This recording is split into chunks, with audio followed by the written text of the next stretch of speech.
Hola, ¿cómo te va? Soy Lisandro Gallardón y coordino el Laboratorio del Poeta. En esta oportunidad vamos a trabajar sobre un poema de Abril Ortega, una participante, y la idea es hacer algunas modificaciones y analizar el texto y los resultados de esas modificaciones para extraer algunos recursos creativos que te puedan llegar a servir para otros poemas. Así que te invito a que me acompañes.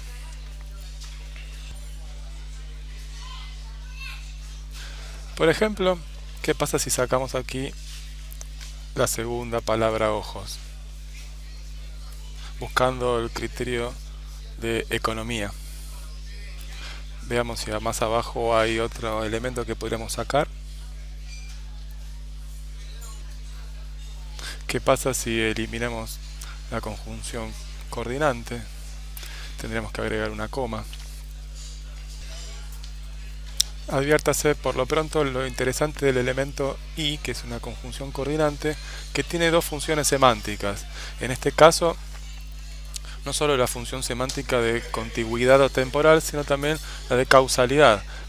Es decir, pareciera ser que dejar que te acerques es causa de caer en tu alabanza. Y lo mismo pasa con los otros ies.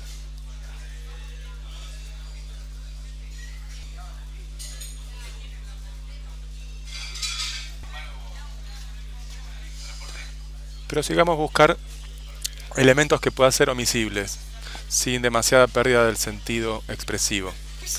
Advertamos, por ejemplo, el sufijo de primera persona, me, presente en casi todos los versos.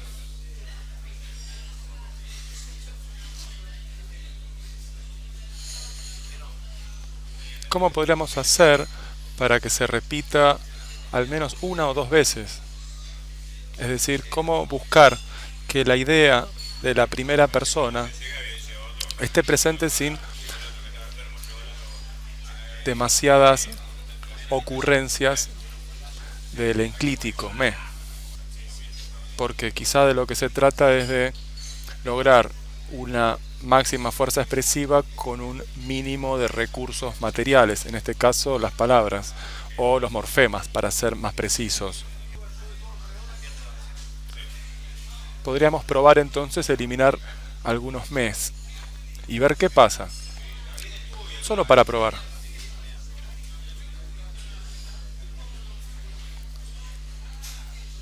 He quitado algunos sufijos me y esto es lo que ocurre.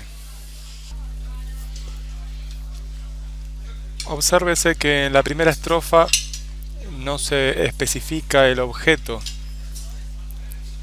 a quien se besa y a quien se toca, con lo cual puede ser interesante quizá, ya que el mismo proceso de lectura del poema va a poder revelarlo en algún momento,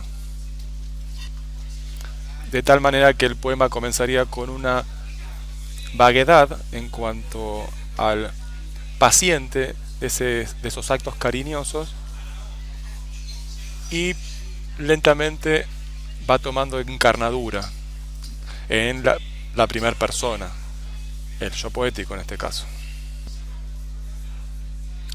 Estamos modificando el texto entonces para buscar extrañamientos que habiliten nuevos sentidos expresivos, que por supuesto no necesariamente tienen que estar en coherencia con el planteo expresivo inicial, el poema tal como lo tomamos antes de aplicarle las modificaciones.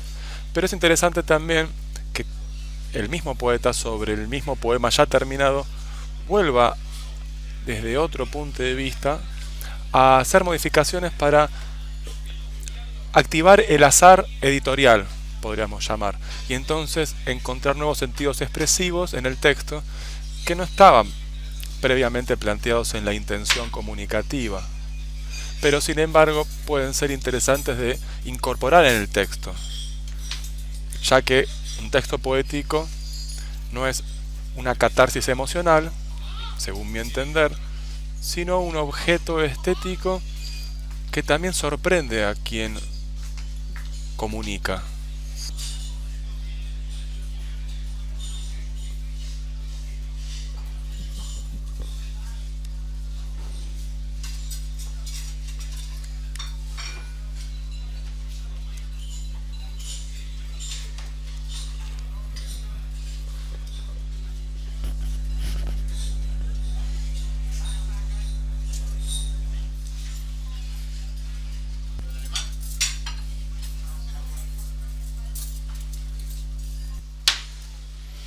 ¿Qué pasa si evitamos esta rima y abrimos el espacio sonoro?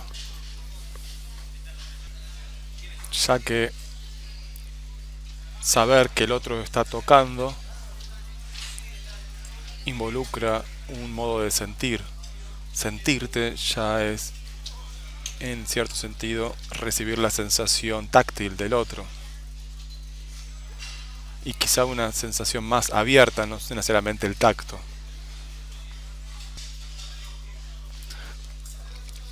¿Qué pasa en la segunda estrofa, en el primer verso? Si reducimos la longitud de este verso, forzando los sentidos a que se combinen de otra manera, por ejemplo.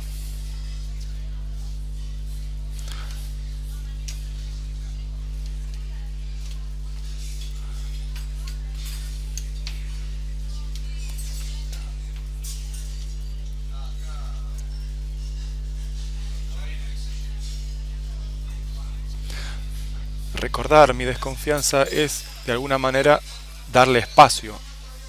De esta manera, el verso hacer un lado a mi desconfianza es darle espacio a mi desconfianza y adolecemos del verbo de recordar.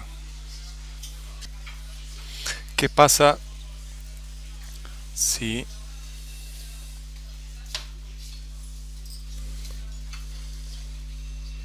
la causa de estas consecuencias emocionales la ponemos en primera posición dentro de la estrofa?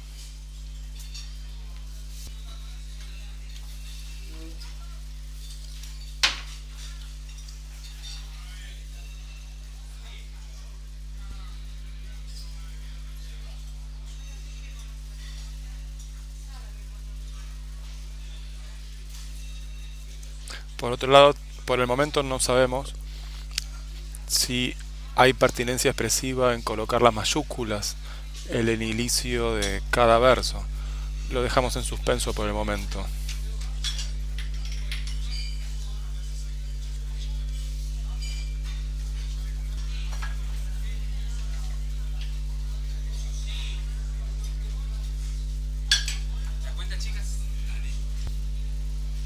¿Qué pasa si alabanza lo eliminamos y ponemos caer en vos o caer en ti? Ya que la idea de entregarse al otro involucra.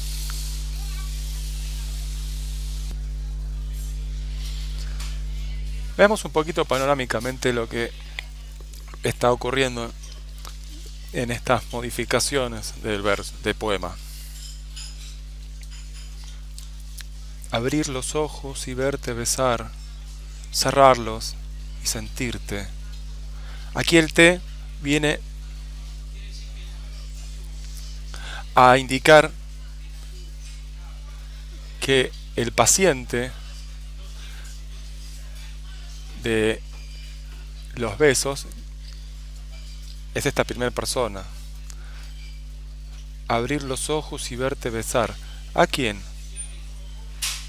Cerrarlos y sentirte. Ya está planteado casi implícitamente que el yo poético es el que recibe esos besos, con lo cual la indeterminación del primer verso de a quién se besa ya está resuelto sin necesitar escribir el sufijo me. Vayamos a la segunda estrofa. ¿Qué pasa? Dejar que te acerques.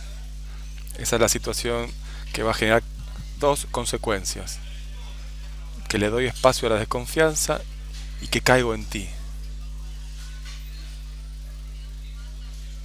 Ahora es interesante la idea de caer con la idea de despertar.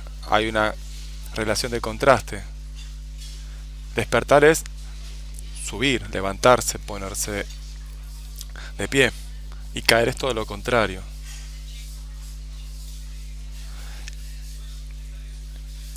Y esta relación de contraste quizá tenga más intensidad si eliminamos esa coda final que abona en las consecuencias negativas de la confusión y la equivocación, que ya está dicho con la palabra equivocación.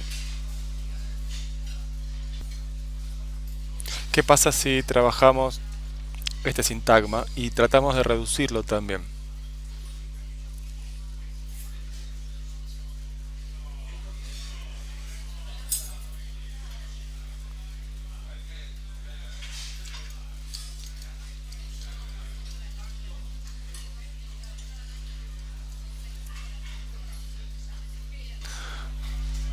Veamos si funciona las propuestas de modificaciones o a qué zonas nos lleva y qué recursos expresivos estamos utilizando.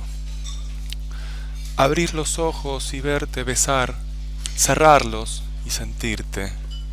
Dejar que te acerques, hacer un lado mi desconfianza, caer en ti, despertar a tu lado y equivocarme.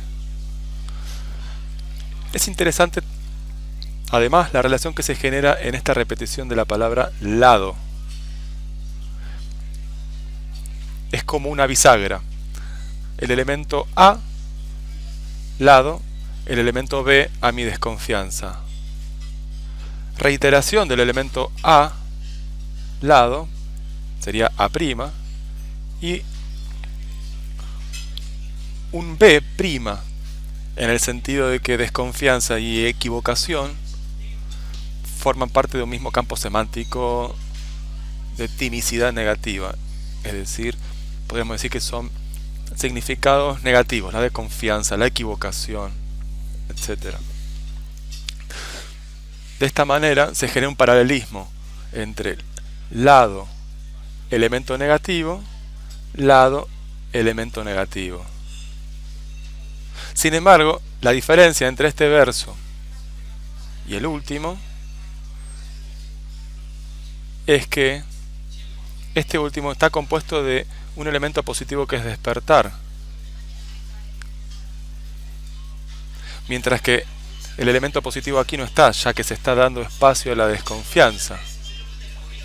Este sería todo negativo y este está dividido en dos partes, un despertar que sería elemento positivo y un equivocarme que es un elemento negativo, con lo cual tenemos un verso con dos tipos de contenidos tímicos, positivo y negativo, mientras que el verso anterior está compuesto por toda una carga tímica negativa.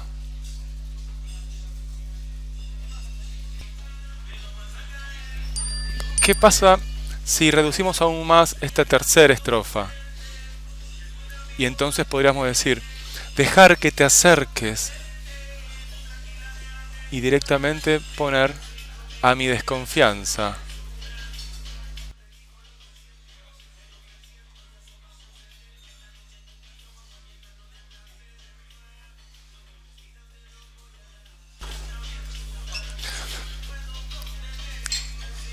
Se me ocurre quizá explorar las mayúsculas en los inicios de los lexemas y ver cómo aportan lo suyo al aumento de la expresión. Por ejemplo, abrir. Si lo dejamos en minúscula, estaría dando la idea de que continúa con un elemento textual anterior. Y esto quizá no es en este poema demasiado pertinente. Un segundo argumento es que si ponemos mayúscula, el abrir se hace mucho más fuerte y es como que no solo abre el significado de la palabra abrir, no solo abre el primer verso, sino que abre todo el poema, con lo cual hay varias razones para colocar mayúscula en la primera letra de la palabra abrir. ¿Qué pasa con otro verbo muy importante, que es caer? Si lo ponemos en mayúscula, por supuesto, deberíamos colocar punto anterior, según cierto criterio normativo, pero no es obligatorio. Adviértase que si dejamos minúscula en el verso de la segunda estrofa, significa que hay una continuidad respecto de la estrofa anterior, con lo cual generamos un lazo invisible que une, es decir, un hilo conductor. En este caso, dado por la puntuación, es decir, por la ausencia de mayúscula y por supuesto la ausencia de punto y seguido. Y también es esto importante, lograr la continuidad del trayecto expresivo.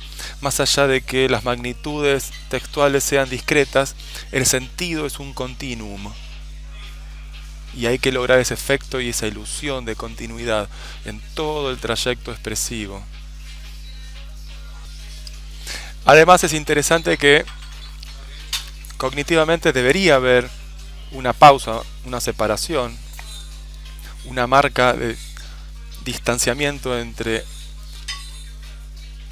sentirte y dejar, ya que son dos verbos que semánticamente no están demasiado estrechos, es decir, abrir los ojos y verte besar, cerrarlos y sentirte, dejar que te acerques, es como que comienza otra estrofa y justamente está muy bien colocado este primer verso como inaugurador de una segunda estrofa. Pero no tengo que evidenciar demasiado esa separación si coloco un punto luego de sentirte y una mayúscula en dejar. Hay que conducir pero no señalizar de manera tal de que sea demasiado evidente la estructura. Hay que dejarla, creo yo, descubrir por parte del lector.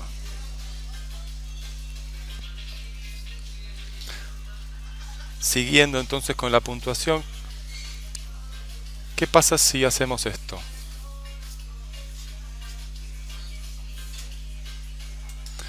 Colocamos el punto entonces allí y colocamos un punto luego del lado para enfatizar el último sintagma que viene a ser la resolución de todo el poema, o bien la ventana abierta de todo el poema. Marcarlo podría llegar a generar un efecto expresivo intenso, y entonces colocamos finalmente el punto, como si tras ese punto no existiera ninguna otra posibilidad. Observemos un poquito las estructuras. Tenemos un verso de cierta longitud, el que le sigue es más breve. Esta estructura se enlaza con la siguiente, con el siguiente estrofa, por medio de una ausencia de puntuación y con la minúscula, por supuesto, del verbo dejar. Sigue la idéntica estructura del verso anterior, de la estrofa anterior. Tenemos un largo y un breve, y acá también tenemos un largo y un breve, pero se agrega a esta estrofa la novedad de que hay un tercer verso, más breve que todos. Como si uno recogiera todo este resorte, lo comprimiera y de repente el verso es más largo. ¡Zas! Como si se liberara ese resorte y entonces generara esta gran longitud. Tenemos un punto en el medio, cosa que no está en ninguno de los versos anteriores, con lo cual se está diversificando la estructura, y esto es bueno en el sentido de que hay contenidos diversos, no se repite los mismos diseños de manera tal que esa repetición genere tedio. En la diversificación de los diseños se estimula el entusiasmo, y esto es lo que parecería estar ocurriendo aquí, si hemos logrado algo.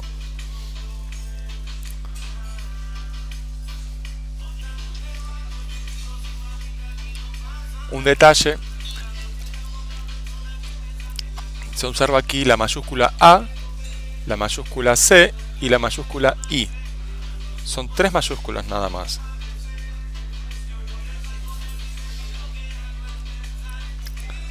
La mayúscula A de abrir, la mayúscula C de caer y el elemento funcional I, que conecta con un verbo muy importante y negativo que cierra o abre a todo el poema, con lo cual hay un uso expresivo de las mayúsculas también en este caso. Asimismo hay un uso expresivo de la puntuación, asimismo hay un uso expresivo de la longitud de los versos, y hay un uso expresivo del dibujo de las estrofas, 2, 3 y 1. Desde el punto de vista de la forma, en la variable estrofas tenemos que hay una estrofa de 2 versos, una estrofa de 3 versos y una estrofa de 1 verso, con lo cual hay diversidad de estructura, lo cual es bueno.